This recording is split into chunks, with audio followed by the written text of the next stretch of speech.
afternoon, teacher and classmates. We are team number 1, and our topic is how do young children learn a second language?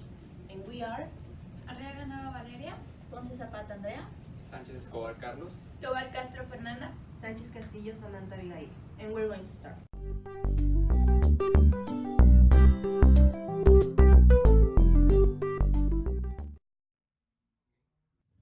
I would like to introduce this class by asking you a question. Why is so different to teach children a second language in contrast to teach adults? I think that because children are like a sponge, so they absorb and acquire easily than adults. Well, I think that the children always is asking like why. Well, they didn't ask why, and the adults are asking why this, and why not, and they are like always like complaining about the thing, the words or something like that. Both answers are correct. Some differences are pretty obvious.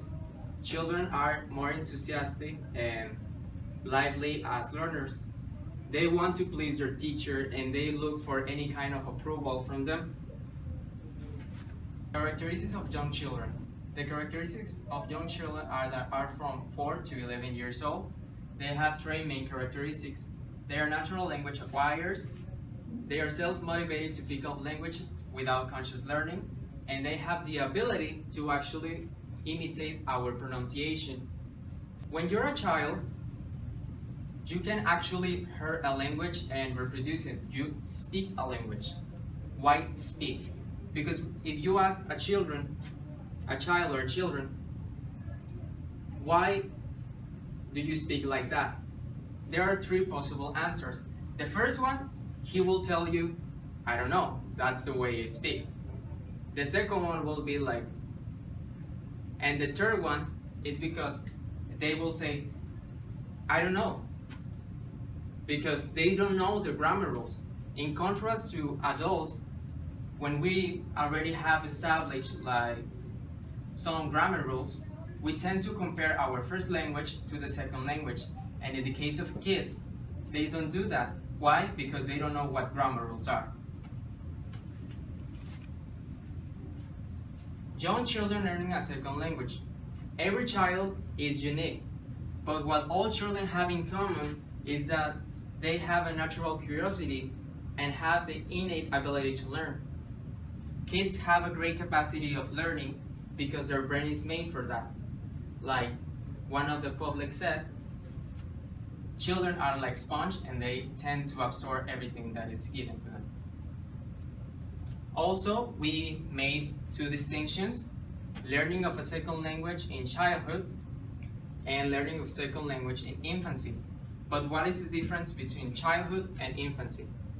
Childhood in Spanish means infancia, and infancy means niñez in Spanish. you remember that the teacher Roberto told us that actually they use their senses of feel, the touch, the taste, the hearing, the sight, and the smell. And what was the last one? It was another one. Okay, the first stage are the kids that learn a second language from 4 to years old. In this stage, the brain preserves an excellent willingness state to learn another language. It won't be as natural as when the kids are younger, but it shouldn't be so complicated. The clue in this stage is the continuous and stable contact to the second language.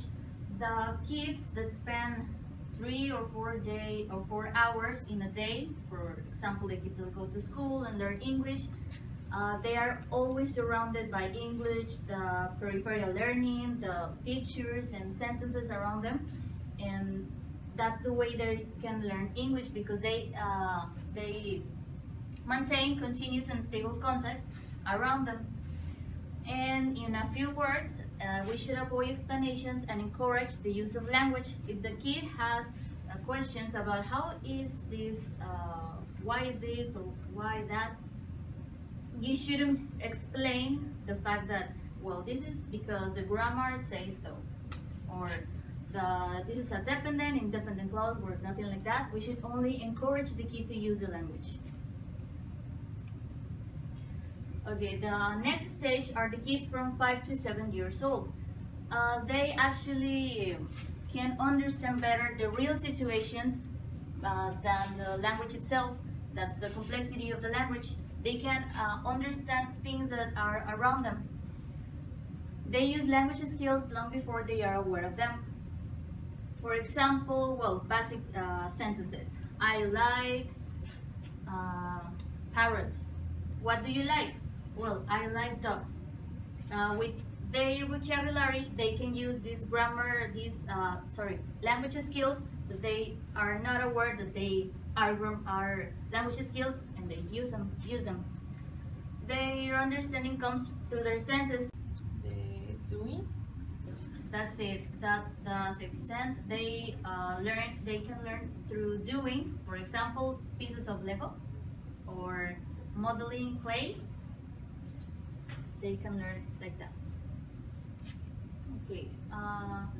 Another points are the difficulties. The kids may have difficulties knowing what is fact and what fiction is, and they cannot decide for themselves what to learn.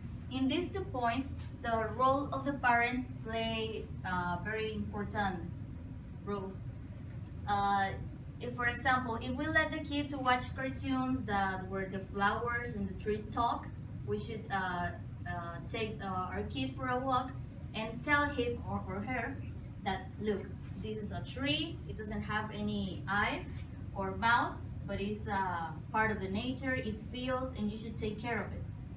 It's like we let the kid to watch cartoons, but we also have to let him or her to know what is true, what he can touch, what that transition of the real and the fictional. And they cannot decide for themselves what to learn.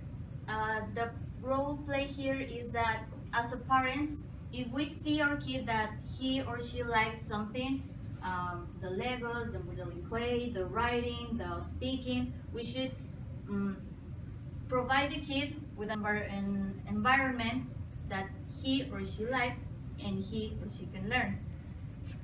And this takes us to the next point. Young children love to play. You should give him or her playful activities where he can enjoy the time and also can learn.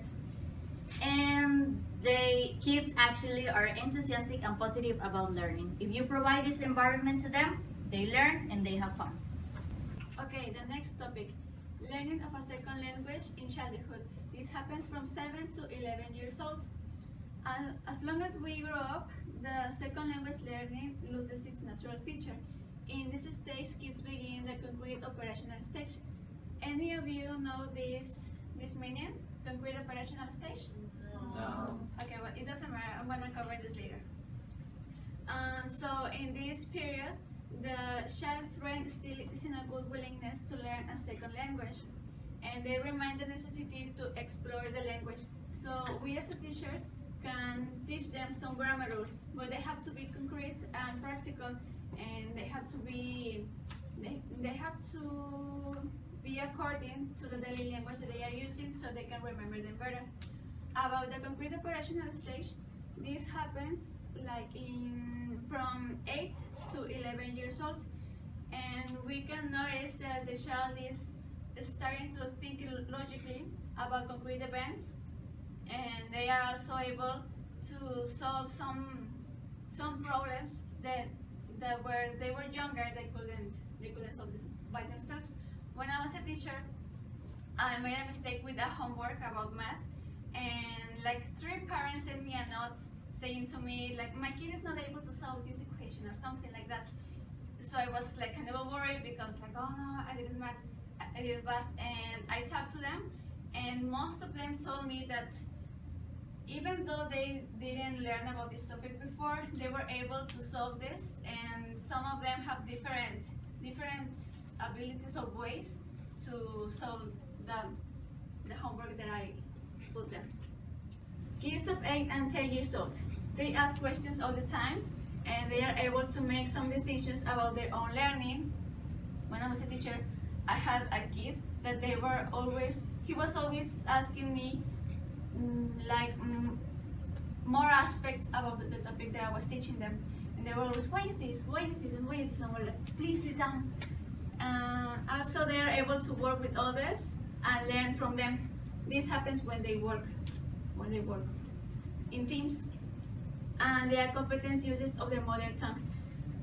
Many times they were speaking in Spanish, even though they had to speak in English, and they were trying to speak in English, but they were not that able, so they used the Spanish. To continue with the topic, young children learning a second language. Concerning to language, some studies show that the early childhood is a critical period to learn a second language. This guy over here, Eric Lambert, in 1967, he was considered as the father of the critical period hypothesis. But what in the world is critical period hypothesis? We will see it. The critical period hypothesis is the name given to the idea that young children are able to learn a second language effectively before puberty. Why? Because their brain are still able to use some mechanisms that were used to learn the first language. The critical period hypothesis holds that older learners will learn language differently after this stage. And this is true. Why? Because I already told you in the previous slide that when you are an adult, you already have established some grammar rules. And when you're a kid, you don't know what grammar rules are, and you're learning your first language, and you can learn a second or a third one language. The critical period hypothesis holds that the first language acquisition must occur before puberty because cerebral lateralization is completed. And what is cerebral lateralization? Cerebral lateralization is when we humans use some kind of skills depending in which hemisphere of the brain is related.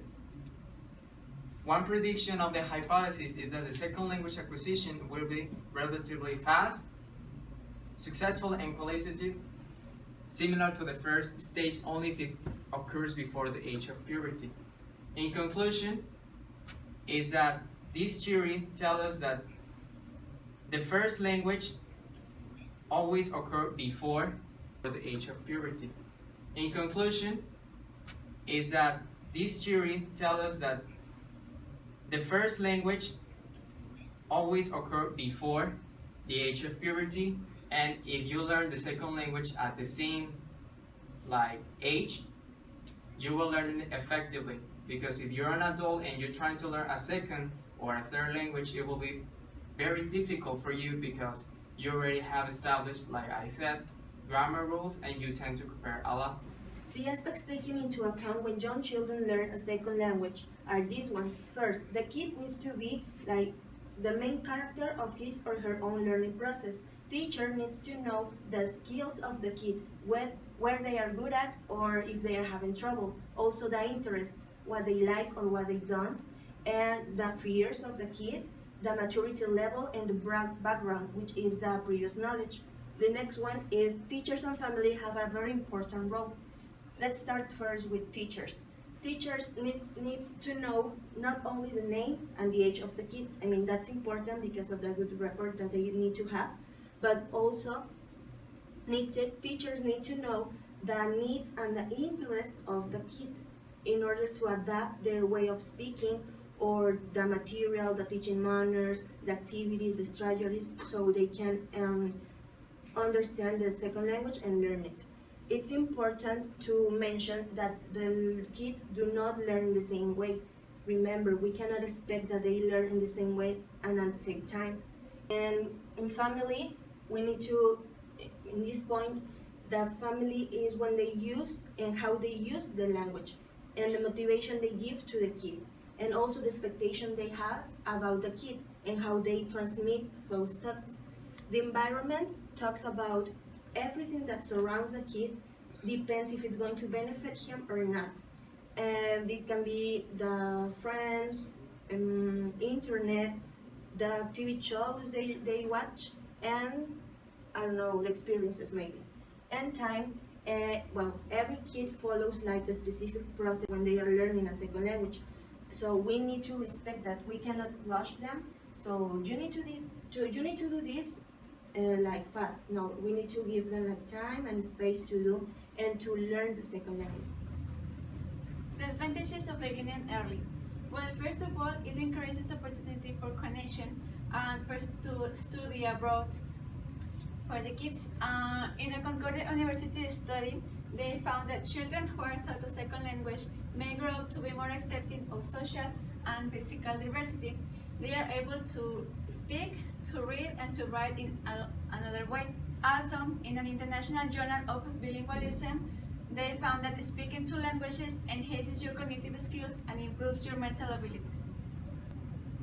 Okay, continuing with the advantages, Annals of Neurology, another journal, says that individuals who speak two or more languages may slow down cognitive decline from aging. Cognitive decline. This means that our brain is not working as the way it used to. So this that is going to be improved during the aging. It can be slowed down. This can provide long-term benefits into adulthood, like studying abroad and career opportunities, and not only the academic branch, also for finding a job.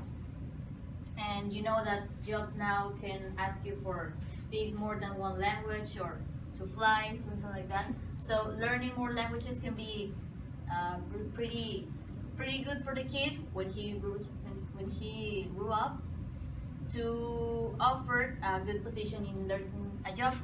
Commitment. To learn a language, it takes too much commitment.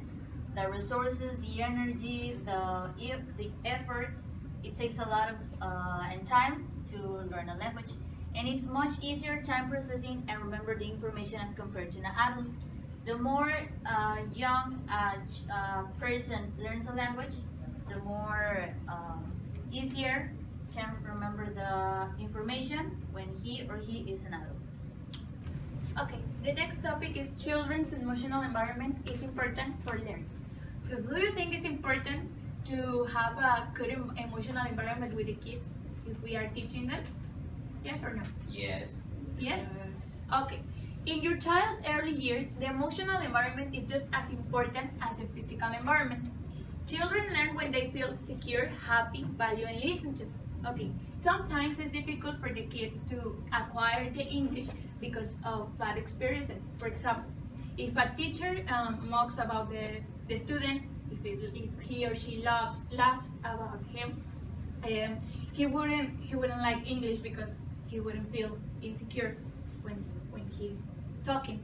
Okay, you have to make them feel secure when they are talking. You don't have to laugh. You don't have to feel like you don't have to be like bad teachers. You have to be a good teacher in order to them to learn.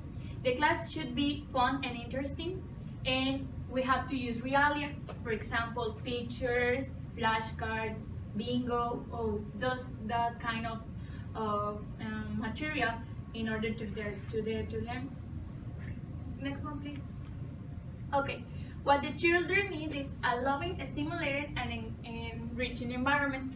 Adult-led activities, for example, doing crafts, reading stories.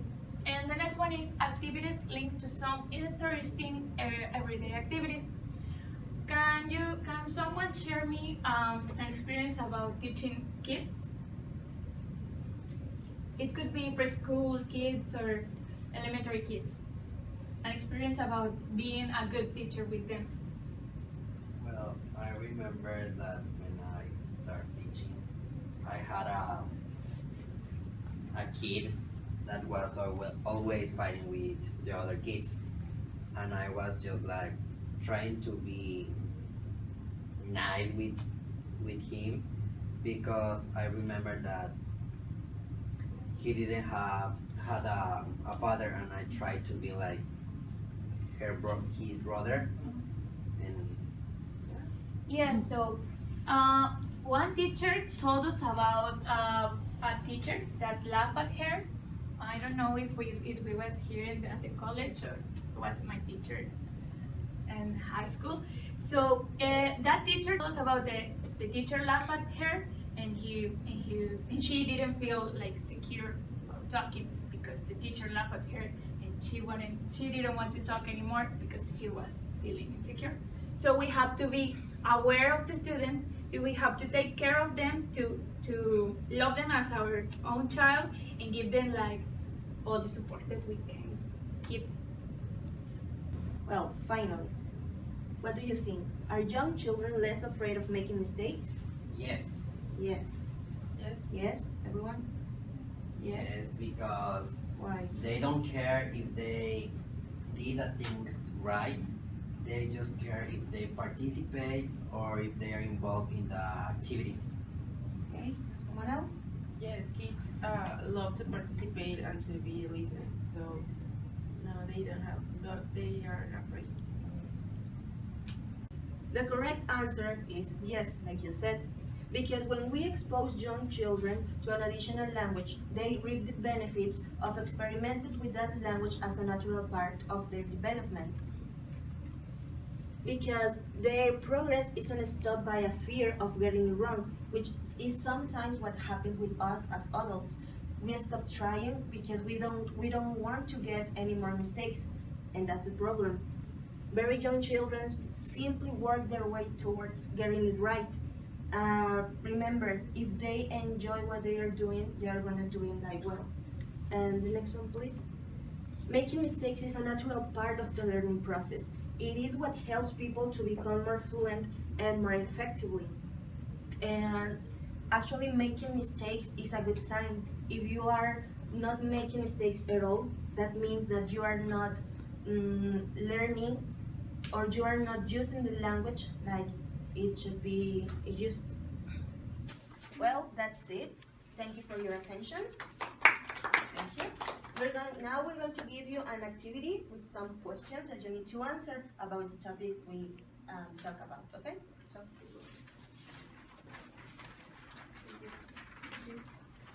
when you finish, you raise your hand.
No, ahí va.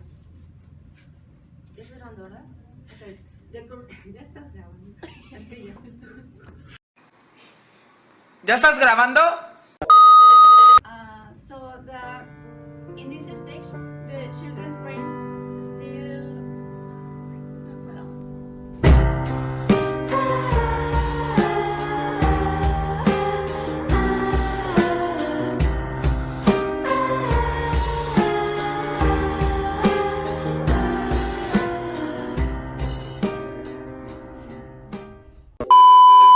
You remember that the teacher Roberto told us that actually they use their senses of feel, the touch, the taste, the hearing, the sight, and the smell. And what was the last one?